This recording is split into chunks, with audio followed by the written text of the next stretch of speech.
وہ جہادی کلچر کو برے معنوں میں اور برے طریقے سے پیش کرتا ہے. یہ پوری ملک کے اندر اور باہر جو سیکولر لابی ہے وہ تنگ آئی ہوئی ہے جہادی کلچر سے، اس لیے کہ جہادی کلچر نے برطانیہ کو شکست دی تھی اور جہادی کلچر نے روس کو شکست دی تھی.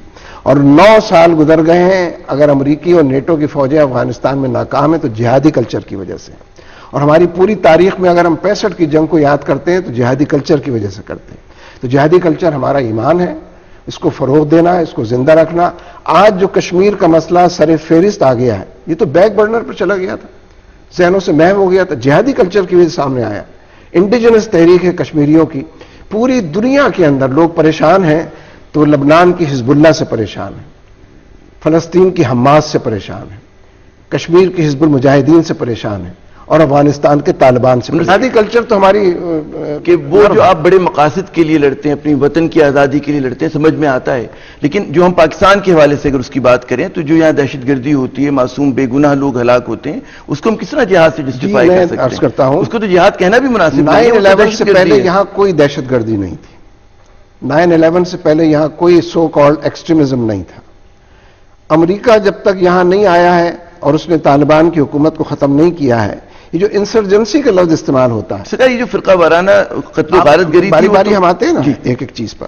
یہ جو انسرجنسی کا لفظ استعمال ہوتا ہے، افغان کہتے ہیں یہ انسرجنسی نہیں ہے، یہ ریزسٹنس ہے. اس لیے کہ امریکیوں نے آ کر ڈیرے ڈال دیے ہیں، ہم اپنی آزادی کی جنگ لڑ رہے ہیں. ہمیں تو افغانوں کی قدر کرنی چاہیے کہ یہ کبھی غلام رہنے پر آمادہ نہیں ہوتے.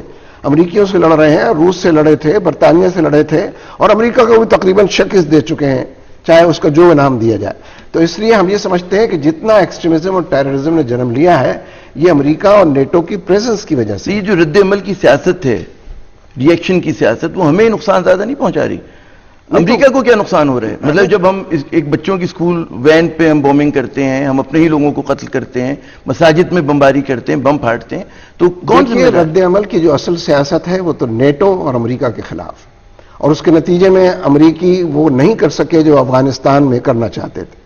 اور اب بھی وہ پاکستان میں جس طرح کہوٹہ تک پہنچنا چاہتے ہیں اور ڈیرہ غازی خان میں ہمارے ایٹمک وار ہیڈز کے حوالے سے پہنچنا چاہتے ہیں، ہم ان کو ریزسٹ کر رہے ہیں.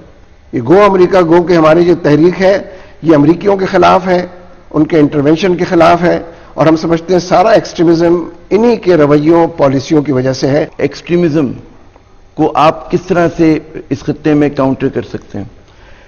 میرے نزدیک تو ایکسٹریمزم ہو یا ٹیررزم ہو، it has to be redefined. Terrorism اصل میں اسٹیٹ ٹیررزم ہے، جیسے بھارت کا اسٹیٹ ٹیررزم کشمیر میں، جیسے اسرائیل کا اسٹیٹ ٹیررزم فلسطین، جیسے امریکہ اور نیٹو کا اسٹیٹ ٹیررزم پوری دنیا کے اندر. اسٹیٹ ٹیررزم اس لیے اصل ٹیررزم ہے کہ اس کے پاس فوجیں ہوتی ہیں، ہتھیار ہوتے ہیں، اس کے پاس ایڈمنسٹریشن ہوتا ہے، سارے ریسورسز ہوتے ہیں ریاست کے. انڈیویجول لیول پر یا ان کی کوئی گروہ بھی ہو، اگر بہت ٹیررزم پر بھی آئیں گے تو بہت مائنیوٹ اور ٹائنی قسم کا ٹیررزم ہوگا. یہ فرمائیے گا کہ اسلامی تحریک کی آپ کے خیال میں یہ کمزوری نہیں کہ ایک قومی آزادی کی تحریک کو، بڑے بلند مقاصد کے لیے لڑی جانے والی تحریک کو بالکل جائز ہے کہ ہم جہاد قرار دیں، لیکن ساتھ ساتھ جو اس کا فال آؤٹ جو ایکسٹریمزم کی، فرقہ واریت کی شکل میں اور ہمارے ملک میں وطن میں دہشت گردی کی صورت میں ہوتا ہے، اس میں آپ لوگ ڈیفرینشیٹ کیوں نہیں کر پاتے؟ مطلب آپ آزادی کشمیر اور جو یہاں پر بم پھٹ رہا ہے، مجھے تاثر یہ مل رہا ہے کہ آپ دونوں کو ایک ہی طرح سے ایکویٹ کر رہے ہیں. اصل میں آپ جز کے بارے میں تو بڑے سوالات کرتے ہیں، کل کے بارے میں بات نہیں کرتے. آپ فٹ نوٹس کے بارے میں بڑے سینسیٹیو ہیں، لیکن ٹیکسٹ کے بارے میں سینسیٹیو نہیں ہے. اس لیے میں آپ کو ہر فٹ نوٹ سے ٹیکسٹ کی طرف لے کر آتا ہوں، ہر جز سے کل کی طرف لے کر آتا ہوں، ہر فراد سے اصول کی طرف لے کر آتا ہوں، تاکہ آپ اصل مسئلے کو گڑبڑ نہ ہونے دیں. اور جو امریکہ نے پروپیگنڈا اور ڈس انفارمیشن پوری دنیا میں پھیلائی ہوئی ہے، ہم اس کے اسیر بن کر نہ رہ جائیں، اس کے وکٹم نہ قرار پائیں. ہم یہ سمجھتے ہیں کہ ٹیررزم سب سے بڑا امریکہ کا ہے. آپ کسی اسٹریٹ پر 2 آدمیوں کو قتل ہونے کی بات مجھ سے کرانا چاہتے ہیں، جو محدود وقت ہے میں ان 2 پر بات نہیں کروں گا، میں پوری ریاست پر بات کروں گا. جو ظلم فلسطینیوں پر ہو رہا ہے وہ سب سے بڑا ظلم ہے، جو کشمیریوں پر ہو رہا ہے میں اس کو نظر انداز نہیں کر سکتا. ہم اگر صرف اس وقت بات کریں القاعدہ کی، طالبان کی، ان کی جو ٹیکٹکس ہیں، اب آپ خود ایک بہت بڑی اسلامک تحریک کے آپ امیر ہیں، آپ کس طرح سے دیکھتے ہیں کہ کیا یہ عقل مندی کی بات کر رہے ہیں، کیا مطلب خلاف عقل بات ہے؟ ان کی جو ٹیکٹکس ہیں اس کو آپ کیا سمجھتے ہیں؟ میں پھر وہیں پر آؤں گا. میں اصل میں جبر کے حکمرانی اور معاشرے کے اندر جو ظلم کی چاروں طرف داستان ہے اس کو نظر انداز کر کے کسی فٹ نوٹ پہ بات نہیں کروں گا. آپ رد عمل پہ بات کرنا چاہتے ہیں, عمل پہ بات نہیں, اس کا تو ایک ریئیکشن آپ بھی ہے نا, جماعت اسلامی بھی ریئیکشن ہے. ریئیکشن اس طرح سے کہ جب مشرف صاحب کا دور حکومت تھا یا اس سے پہلے کسی عامر کا تھا, تو جماعت اسلامی جیسی ایک جمہوری جماعت وہ تو ایک جمہوری طریقے سے اپنی بات کر رہی تھی نا. آپ لوگ بم نہیں مار رہے تھے, آپ لوگ خود کو حملے نہیں کر رہے تھے. یہ جو اسلامی تحریکوں میں یہ میں مرض کہوں گا اس کو, یہ جو آ گیا ہے کہ جی ہم دہشت گردی کریں, ہم جا کے معصوموں کو قتل کریں, اس پر آپ جیسے مطلب شخص کا کیا وہ ہوگا, انالیسس کیا ہوگا؟ مشکل وہی ہے کہ اس موضوع پر تو آپ 3 جملے سن کر فوراً بیچ میں بات کرنا شروع کر دیتے ہیں, اس لیے کہ آپ بادشاہوں کے خلاف, جبر اور ظلم کے حکمرانوں کے خلاف, جس کی وجہ سے سارا ظلم ہے, اس پر آپ بات نہیں کرنا چاہتے زیادہ. یعنی جو امریکہ پوری دنیا کے اندر اصل میں تو ظلم کی سرپرستی کر رہا ہے نا, ان کو القاعدہ کہتے ہیں کہ جو بادشاہوں کے خلاف اٹھ کر کھڑے ہوتے ہیں. سعودی عرب میں جو لوگ گرفتار ہوتے ہیں وہ سارے وہی ہیں کہ جو اسٹیٹس کو کے مقابلے میں اٹھ کر کھڑے ہوتے ہیں, کہتے ہیں یہ القاعدہ ہے, ان کو پکڑا جائے, ان کو تہس نہس کیا جائے, ان کو گوانتنامہ بے ایکسٹریمزم کا نام. ایکسٹریمزم کی مینیفیسٹیشن جو ہے گوانتنامہ بے ہے. ایکسٹریمزم کی مینیفیسٹیشن وہ جو عراق کے جیل ہیں وہ ہیں. ایکسٹریمزم کی مینیفیسٹیشن یہ ہے کہ لاکھوں لوگوں کو قتل کر دیا جائے, اس کے رد عمل پر آپ بات کرنا چاہتے ہیں, فٹ نوٹس پر آپ بات کریں. ہم یوں کریں, میں سوال کو اگر تبدیل کروں. نہیں, میں آتا ہوں. جب ہندوستان غلام تھا تو سبھاش چندر بوس بھی لڑا کرتے تھے, اس کے لیے بھگت سنگھ کا بھی ایک طریقہ واردات تھا, اور ایک مطلب قائد اعظم کا بھی ایک جدوجہد کا طریقہ تھا. تو ظاہر ایک صحیح طریقہ تھا اور ایک غلط طریقہ تھا.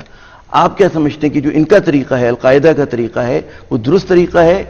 میں کسی القاعدہ کو نہیں جانتا, یہ امریکہ نے انٹروڈیوس کرایا ہے, مجھے نہیں پتا یہ کہاں بستی ہے. البتہ میں یہ ضرور جانتا ہوں کہ افغانستان میں طالبان کی حکومت قائم تھی, جو پاکستان کی دوست حکومت تھی, جو بھارت کی دشمن حکومت تھی. پورا افغانستان پاکستان کا بارڈر محفوظ تھا, کوئی فوج وہاں پر نہیں تھی, دونوں طرف امن تھا. فقر کی اور درویشی کی حکومت تھی. انصاف, وار لارڈ سے اسلحہ لے لیا تھا طالبان نے, اوپیم کی کاشت 0 پر چلی گئی تھی. ہم نے, ہماری فوجی حکومت نے امریکہ کے ساتھ مل کر طالبان کی اس حکومت کو تہس نہس کر دیا. اس کا جو سفیر ملا ضعیف یہاں بیٹھا ہوا تھا, جس کو ڈپلومیٹک کور حاصل تھا, ہم نے امریکہ کے حوالے کر دیا. ایکسٹریمزم یہاں سے جنم لیتا ہے. آپ اگر یہ کام کریں گے, اس کی بھی وجہ نہیں تھی کہ طالبان جب تک تھے اور وہ دنیا کے دیگر علاقوں میں اگر دہشت گردی نہیں ہو رہی تھی, امریکہ بھولا ہوا بیٹھا ہوا تھا. امریکہ نے اس وقت تک تو نہیں کیا تھا جب تک 2001 کا واقعہ نہیں ہوا. کون سا واقعہ؟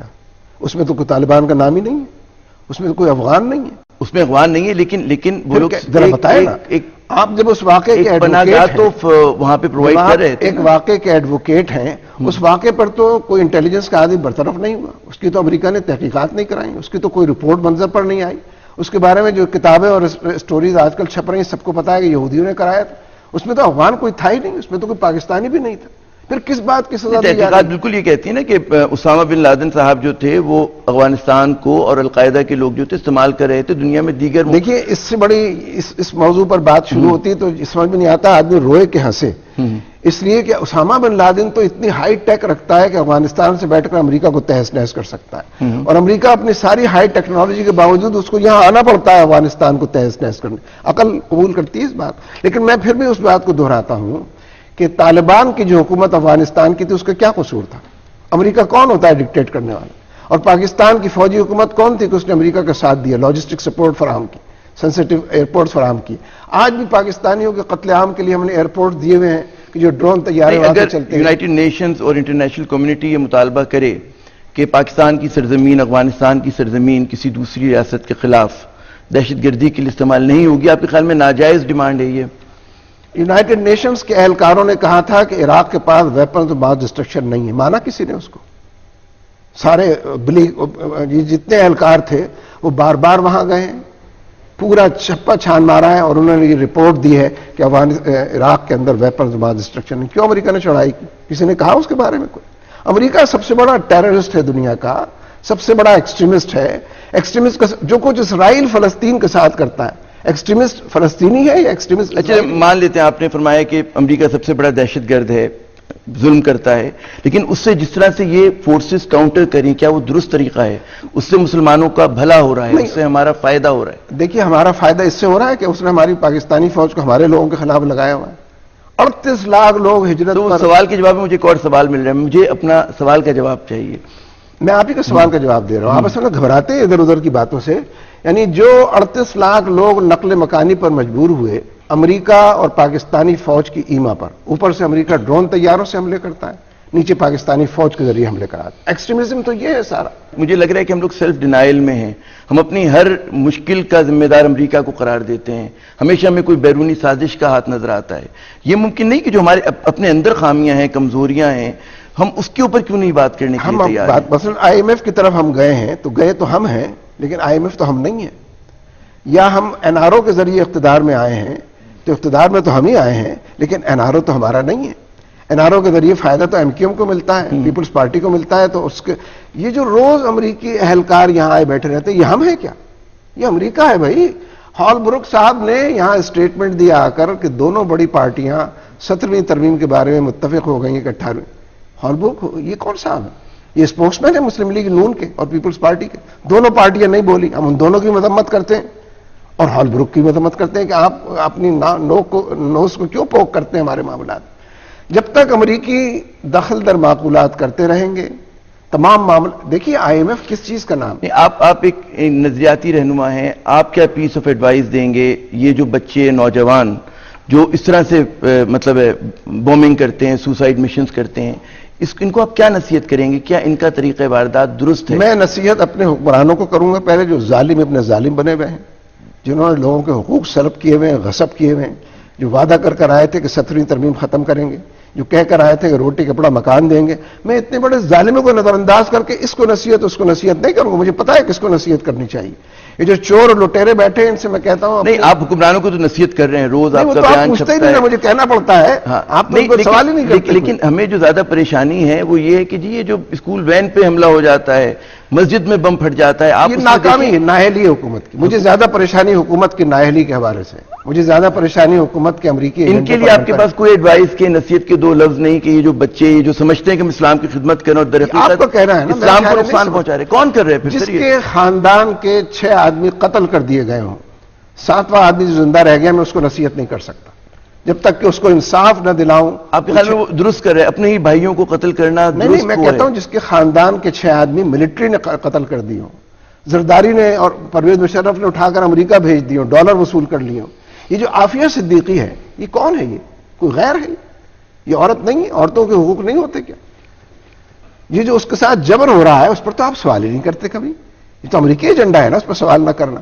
یہ جو گوانتانامو بے سے لوگ آپ نے الزام لگایا امریکی ایجنڈا نہیں، یہ بحثیت پاکستانی، بحثیت اس ملک کے شہری مجھے تشویش ہے۔ آج ہمیں ڈر لگتا ہے، ہم جب باہر جاتے ہیں، ہم ہوٹل میں جاتے ہیں، مطلب جس طرح آپ اتنے عرصے سے دیکھ رہے ہیں چیزوں کو، جس طرح سے چیزیں ڈکلائن کی طرف جا رہی ہیں اس ملک میں، ہمیں تشویش نہیں ہو اس بات کی۔ ڈکلائن کی طرف اس لیے جا رہی ہیں کہ حکومت نااہل ہے۔ زرداری صاحب کو بغیر ملکی دوروں سے فرصت ہی نہیں ہے۔ زرداری صاحب کو تو دورے نہیں کرنے چاہیے، اگر ملک میں پارلیمانی نظام ہے، وزیر اعظم کو کرنے چاہیے۔ آپ اس پر بات ہی نہیں۔ تو آپ سمجھتے ہیں کہ القاعدہ کی اور طالبان کی اور جو بھی اور دہشت گرد تنظیمیں ہیں ان کی ٹیکٹکس درست ہیں، وہ اس کو آپ ریئیکشن کر کے افغانستان میں طالبان کی حکومت پاکستان کی فوجی حکومت نے ختم کرائی، وہ امریکہ سے لڑنے کے لیے جو بھی کریں بالکل ٹھیک کریں گے وہاں، اس لیے کہ ان کی حکومت چھین لی گئی ہے۔ آپ یہ سوال کیوں نہیں کرتے کہ پاکستان کی حکومت سب سے زیادہ حمایتی تھی طالبان کی؟ مشرف صاحب کو میں نے خود انٹرویو کیا، وہ اس کو ڈیفینڈ کیا کرتے تھے طالبان کو۔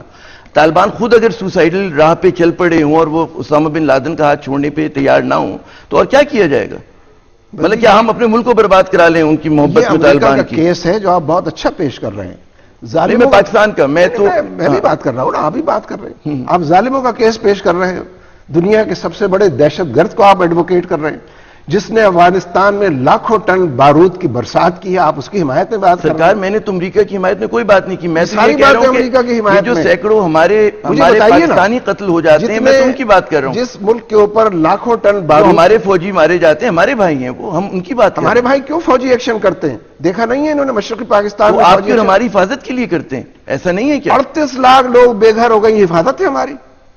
سینکڑوں ہزاروں لوگ قتل ہو گئے، حفاظت؟ 90,000 کی تعداد میں ہتھیار ڈالے تھے انہوں نے حفاظت کرنے میں۔ نہیں، آپ مجھے بتائیے کہ ریٹ آف اسٹیٹ، خیر جب 90,000 لوگوں نے ہتھیار ڈالے فوجیوں نے تو آپ کی جماعت تو سب سے زیادہ ان کا ساتھ دے رہی تھی۔ ان کا نہیں دے رہے، بھارت سے لڑ رہے تھے، صرف ہم ہیں سویلینز، ہم نے البدر الشمس بنائی تھی، شانہ بشانہ لڑ رہے تھے نا، شانہ بشانہ نہیں، ورنہ ہمارے لوگ قتل، جتنے بنگالی ہمارے قتل ہوئے ہیں وہ سب فوج نے قتل کیے۔ فوج کو پتہ نہیں ہے کہ فوجی آپریشن 3 دفعہ بلوچستان میں وہ نتیجہ کیا نکلا، اس کا نفرتیں۔ فوج کو پتہ نہیں ہے مشرقی پاکستان، بنگلہ دیش بنا، فوج نے بنایا بنگلہ دیش، فوجی آپریشن نے، اور اب جو یہ سوات میں کر چکے ہیں، بنیر میں کر چکے ہیں، اور اب جنوبی پنجاب میں آ گئے. مرزا صاحب آپ سے گفتگو کا سلسلہ جاری رہے گا. یہاں پر ناظرین ہم لیتے ہیں ایک چھوٹا سا وقفہ.